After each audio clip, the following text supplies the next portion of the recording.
अस्सलाम वालेकुम दोस्तों, मैं हूं सुबही उस्मान और आप देख रहे हैं सुबही का पाकिस्तान। दोस्तों, इस वक्त एक इंतहाई अफसोसनाक खबर पेशावर से आप लोगों के सामने रखने लगी हूं, जहां पर पेशावर इस्लामिया कॉलेज में एक चौकीदार जो है इस कॉलेज के इंग्लिश के प्रोफेसर को गोलियों से भून देता है।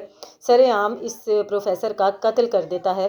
वाक़ये की हकीकत क्या है, क्या ऐसा हुआ कि जिसकी वजह से ये चौकीदार जो है इसने प्रोफेसर को, एक पढ़े लिखे शख्स को, इस तरह से पे दर पे गोलियां मारकर सरेआम कत्ल कर दिया।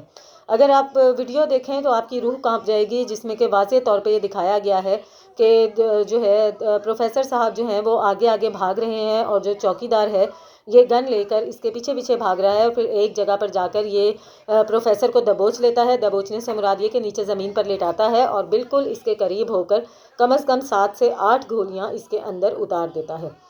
आज जब वाक़ये की तफसीलात जानने की कोशिश की गई तो ये पता चला है कि प्रोफेसर की इस चौकीदार के साथ कुछ पेचीदगियाँ, कुछ तल्ख़ कलामी वगैरह चल रही थी।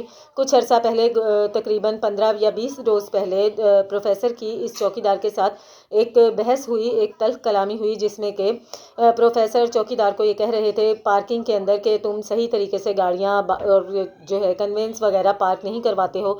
ये तुम्हारी ड्यूटी है जगह को क्लियर रखना और पार्किंग में सब चीज़ों को उसकी जगह पर खड़ा करना।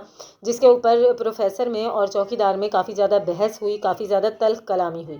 उसके बाद आज भी इसी तरह से बताया जा रहा है कि प्रोफेसर और चौकीदार के दरमियान में तल्ख़ कलामी हुई थी और उसके बाद जो है चौकीदार ने प्रोफेसर को इस तरह से गोलियां मारकर हलाक कर दिया।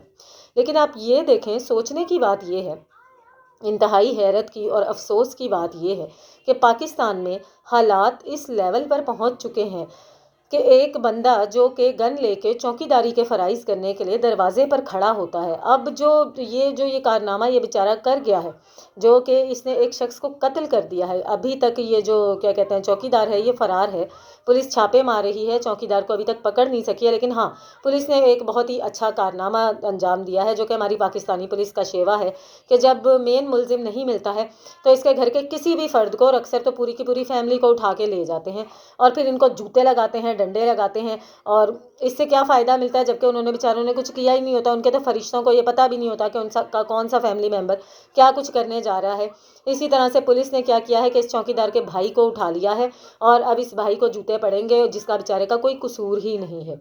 ना सिर्फ भाई का कोई कसूर नहीं है, मुझे तो ये सोचकर अफसोस हो रहा है कि अब ये बेचारा चौकीदार जो कर बैठा है, जो कुछ एक चौकीदार की क्या तनख्वाह हो सकती है ये आप लोग सोच सकते हैं। 20 से 25 हज़ार। प्रोफेसर की तो फिर भी अर्निंग मेरा ख्याल है कुछ बेहतर होगी, लेकिन चौकीदार की अर्निंग क्या होगी ये एक पाकिस्तानी आराम से अच्छे से अंदाज़ा लगा सकता है। अब वो चौकीदार जो है मेंटली कितना डिस्टर्ब होगा, कितना चिड़चिड़ा होगा कि जिसने एक पार्किंग की बहस के ऊपर इतना इंतहाई कदम उठा लिया, जिसके कोई शवाहिद नहीं है कि प्रोफेसर ने कभी उससे कुछ इस लेवल की बकवासियात की हो कि जिसके जवाब में वो उसको कत्ल ही कर दे। लेकिन क्योंकि पाकिस्तान में टेंशनें इतनी बढ़ती जा रही हैं, परेशानियां इतनी बढ़ती जा रही हैं कि जिन लोगों की तनख्वाह 25 से 30 से 35 हज़ार है, उन लोगों को ये समझ ही नहीं लगती है कि हम कमाएं कैसे, अपने घर में कुछ लेके जाएं कैसे, अपने बीवी बच्चों को खिलाएं कैसे। उसके नतीजे में जब वो बाहर होते हैं, अपनी ड्यूटीज़ पर होते हैं, तो अब वो इंतहाई जो है शदीद किस्म के रिएक्शंस दिखा रहे हैं। ये इस एक चौकीदार की कहानी नहीं है। आप धड़ाधड़ देखें, इसी किस्म की खबरें आपको मिलेंगी। कहीं पे किसी बेचारे गरीब को जो है इस तरह से डाकुओं ने लूटा कि उसका खाना तक छीन कर भाग गए, तो कहीं पर किसी ने किसी को कत्ल कर दिया। और अब ये चौकीदार ने जो इस तरह से हरकत की है और पुलिस अभी तक इसको पकड़ नहीं सकी है। बेचारा प्रोफेसर जो अपनी जान से गया, उसकी फैमिली का भी एक सरबरा चला गया। पाकिस्तान के वैसे ही हालात इतने शानदार हैं, अब उसकी फैमिली पता नहीं कैसे सर्वाइव करेगी। उसी के साथ साथ मुझे तो बेचारे चौकीदार के लिए भी अफसोस हो रहा है कि इसने जो ये इंतहाई कदम उठाया है, जो ये हरकत ये कर बैठा है, इसका नतीजा इसकी फैमिली को कितना बुरा भुगतना पड़ेगा। 25 से 30 से 35 हज़ार बेचारा पहले ही कमा कर लेकर तो जा रहा होगा, अब वो भी हाथ से जाएगा। कत्ल का मुकदमा चलेगा, अंदर बंद होगा, पीछे से इसकी फैमिली का क्या होगा। वो भाई जिसको उठा कर ले गए, जिस बेचारे का कोई कसूर ही नहीं है, उसका क्या बनेगा। लेकिन इन तमाम चीज़ों से हमारी हुकूमत को कोई भी गर्ज नहीं है। हमारी हुकूमत को गर्ज है तो एक दूसरे की टांगें खींचने से। अब इसको पकड़ लो, इसको बंद कर दो, इसको खोल दो, इसको ज़मानत दे दो, ये गया कि नहीं, अदालत में पेश हुआ कि नहीं, इलेक्शन हो रहे हैं कि नहीं हो रहे। हमारी हुकूमत के पास सिर्फ यही सब कुछ है। और जो आवाम है वो आहिस्ता आहिस्ता इतनी जहनी माजूर होती जा रही है कि कत्ल, डकैतियाँ, वारदातें ये सब بڑھتا ہی چلا جا رہا ہے. لوگ اتنے دماغی طور پر اپسیٹ ہیں کہ ان کو سمجھ ہی نہیں لگ رہی کہ وہ کریں کیا، اور ان کی سب سے بڑی دلیل اس قسم کے واقعات ہیں. آپ کی اس بارے میں کیا رائے ہے مجھے ضرور بتائیے گا. ملتی ہوں آپ سے اپنی اگلی ویڈیو میں، تب تک کے لیے اللہ حافظ.